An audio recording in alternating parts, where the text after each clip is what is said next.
Right, so I want to get something straight to our government. You've got nurses, both male and female, surgeons, and only God knows what other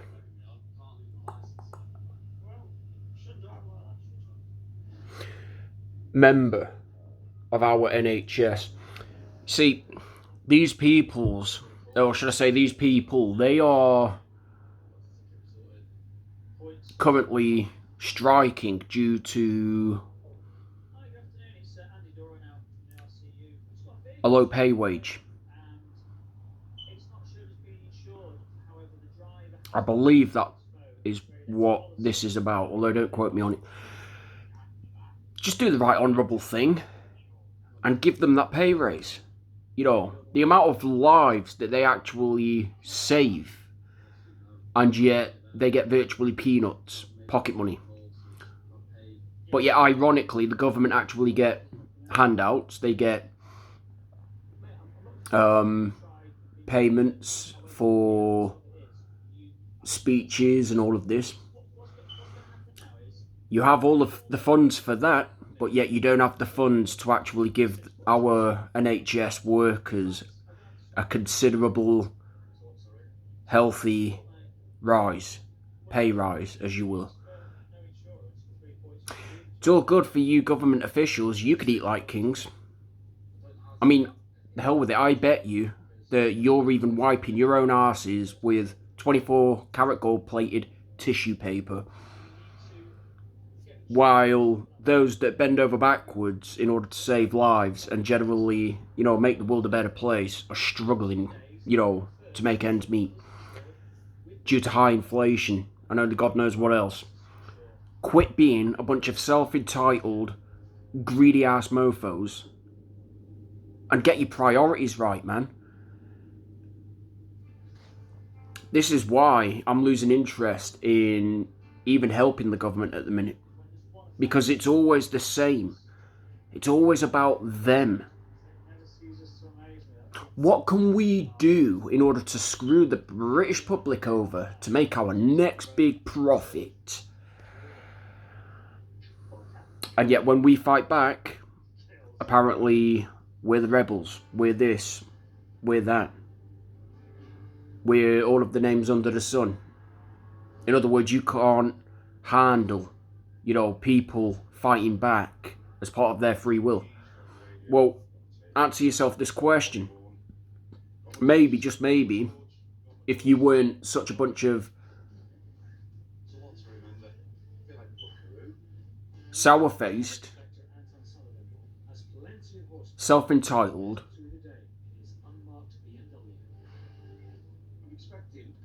gremlins, and you actually put the free will of everyone as a priority number one, we wouldn't have the mess that we have, would we? See, this is what really, and truly infuriates me with the government. They have their priorities back to front. They're willing to screw the British public over. The hell with it. They're even willing to strip our public resources from the budgets that they require in order to do the job effectively and more advanced, if that makes sense. I'm telling you now, you cons need to get your heads from up your own arseholes and start putting your priorities where they actually should be. And that's with the British public. Not any of you within the House of Commons thinking, oh yes, well, I have all of this power, therefore I could rule everybody's life. Telling them what we can, should I say, what they can and can't do, and how much they can and can't spend and earn. And if you don't like us fighting back, and if you don't like those of us that actually, in fact, give the strength to our NHS staff members to speak up about this in the first place. If you don't like the path that we're going down, then ask yourselves, how would you like it if it was all of your money that the great British public stole in the first place? Or better yet, put yourself in the great British public's shoes. Hard workers, right? They get taxed. Only God knows how much percentage on their monthly and annually wage, as you will. Now, let's say that's your wage, and we're the government, and we took, say, 45% of your earnings out of tax. You're not going to be best pleased, are you? And don't give me the fake joy and the fake happy, facial expressions. I can see through it all. I'm not buying it. It's horse manure. You're not going to be happy. You're going to be relatively triggered, and to be perfectly honest with you, wrathful, due to being taken advantage of like that. So what gives? Get your priorities straight. I am not going to warn each and every one of you within the House of Commons again. Get them straight. Quit thinking about your degenerative little selves and what you can actually steal from the public as your next profit margin boost, and put your priorities where they should be, and that's help. Help those that require the help. The hell with it. If people require a pay rise, give them that pay rise. Don't be a bunch of stingy-arsed, snotty-nosed toffs that think, you're above God's law, that you're above the will, all because you have a bit of power, worldly power, right? Yeah? Don't think for 1 minute that your power's going to last on Judgment Day. Because I'm telling you now, those spiritual chains that you have shackled to your ankles, weighing you down, they're going to weigh you to the fiery depths of hell, and there is absolutely nothing that you can say nor do when your soul hits that lake of fire, begging and screaming, crying, as well as pleading unto God for his ultimate forgiveness, grace, mercy, and only God knows what the characteristic biblically that is. Because I'm telling each and every one of you now, there is a hell, and you are technically damning yourselves there with your greed, your gluttony, your pride, your egos, your self-entitlement. And yet those of us that fight back, we're the monsters. No, not in the slightest. Don't even get it twisted. Do not even go there. And let this be a life lesson to the government officials within the House of Commons before putting themselves first again and again and again. If you want trusting people that actually, in fact, know how to do the job, if you want them to work alongside you, you're going to have to make sacrifices. You're going to have to lose the greed, the pride, the ego, the self-entitlement, and you are going to have to put the priorities with the people where your priority actually belongs. And quit being, like I said, a bunch of self-entitled, self-serving, snotty-nosed toffs that think they're above God's will, or because they have a bit of worldly power. Because I'm telling each and every one of you watching this video now, what God gives, he can take away.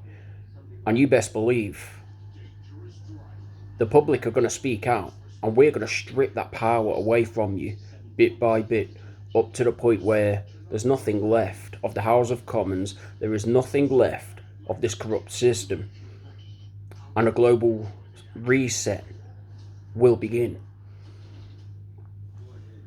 And do you really want to know? Do you really want to know who wins?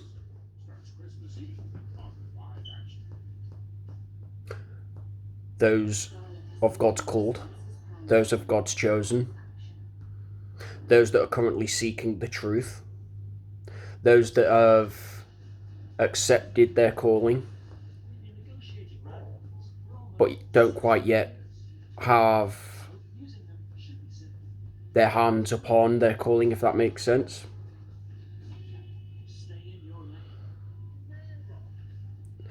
Those that are currently willing to repent of their evil ways and die to their pride and ego in order to accept life, everlasting life, where they get to live again, biblically that is, and not cardinally. In other words, everyone wins. And yes, I'm referring to the House of Commons here as well. But like I said, if you want to win for real at life, you're going to have to make sacrifices.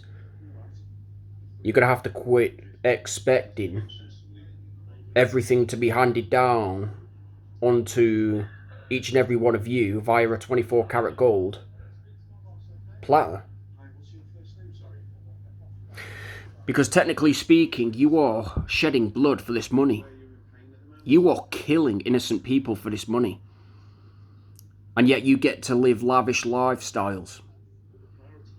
Where's the justice in that?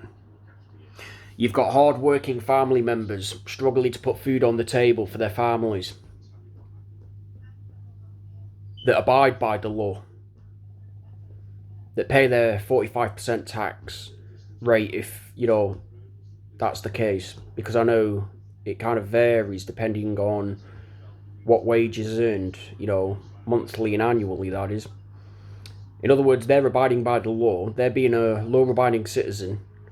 They're doing everything by the book. They're not lying. They're not cheating. They're not stealing. And yet, they're immorally being forced to pay 45% of their wage. Money that doesn't actually in fact belong to you in the first place. That is theft. It is theft. And like I said, if the House of Commons and those that live this lifestyle against their principles and their priorities, if you don't like being treated for the monsters you really are, and if you're beginning to buckle under the pressure, then maybe, just maybe, like I said, you'll pull your heads from up your own arse and you will actually get your priorities and your principles straight. And you will begin to give the public what they want, rather than serve yourselves all the time.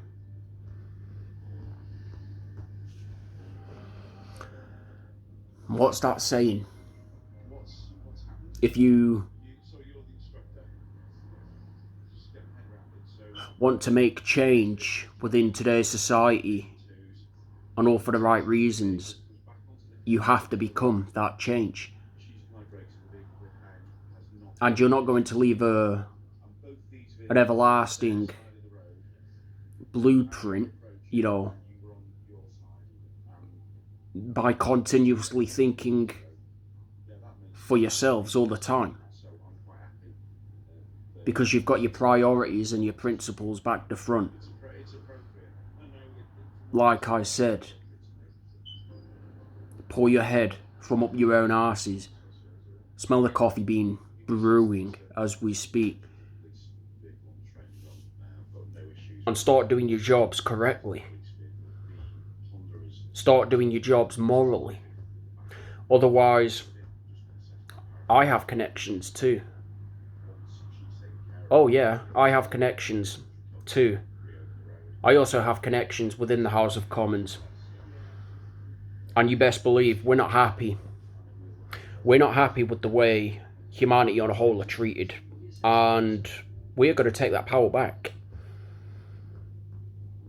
And there's nothing that you can say nor do to stop us. other than to join us. And if you join us,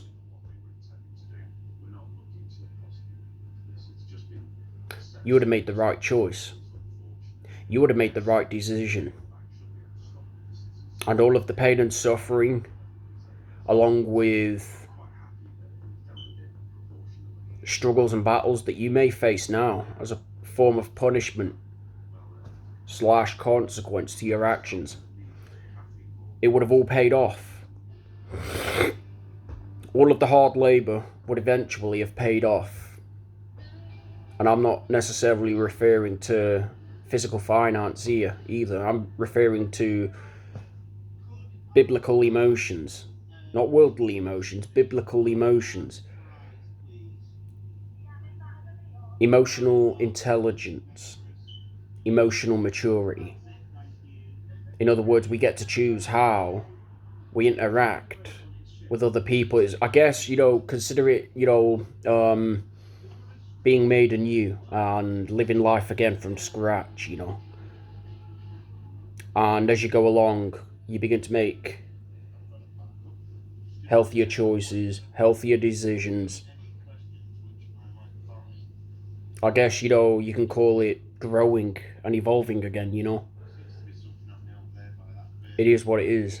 So, quit thinking about yourselves, like I said, and get your priorities and your principles right for once. And start listening to what the public have to say.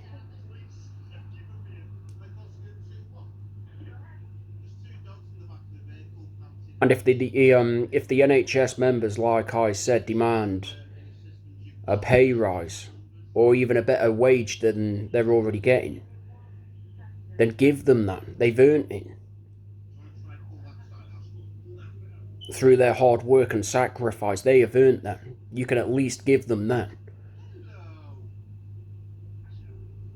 But no, you're not going to do that, are you? Because you're all the same, like I said, the vast majority of you at least.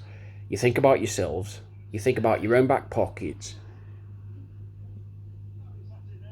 you think about your own families, your own husbands and wives, and everybody else within the human chain, In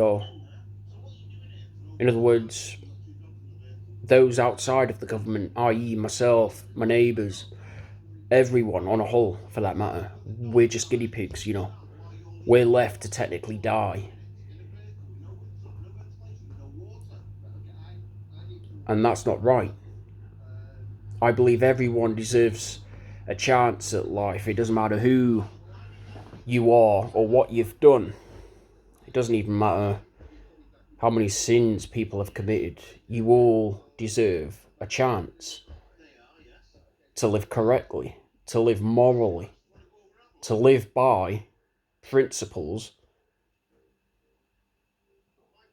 and priorities that don't just, like I said, involve self. It involves everyone. And, there it is. It is what it is. Reflect on this video and at least take something from it. Otherwise, like I said, if you don't choose to acknowledge this video, if you don't choose to reflect on what I've just said, then you're going to make yourselves all the more foolish, and this whole government establishment is actually, in fact, going to erode. It's going to erode, and there is absolutely nothing that you can do to stop it. And this is God taking back control of the whole situation. Everything, in other words, is within alphabetical order and chronological order. Everything is in order the way that it should be, thus including natural disasters as a form of punishment, as a form of consequence onto mankind for rejecting God and for living for self. And there we have it.